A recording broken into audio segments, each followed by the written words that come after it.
კუჭის შეკრულობის პრობლემები, ხო, ეს უკვე მეორე ვიდეოა. რა გთამდები მოყვება ამ უკანასკნელს. მე სულ ვიტახი ხოლმე, რომ ჩვენ ერთი უნეტაზი თან დაგვაქვს, ხო?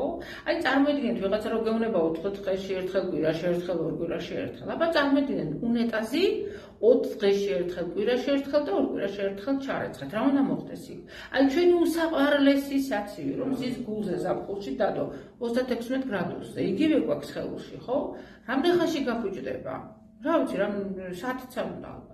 ჩათვალეთ, რომ საჭმელი, რომელიც თქვენ შიგნით ამდენი ხანით ჩერდება, ის ხო დუღს, დუღილს, განიცდის და მიდის, მე რა გაგიკვირდათ გაზები, მიდის ინტოქსიკაცია, იმიტომ რომ გაფუჭებულია შიგნით და ეს სისხლში წავიდა. მე რა გაგიკვირდათ გულისრევების შეგრძნება, იქ ხანდახან თუნდაც გულისრევები, თავის ტკივილი, თუნდაც წნევის მომატება.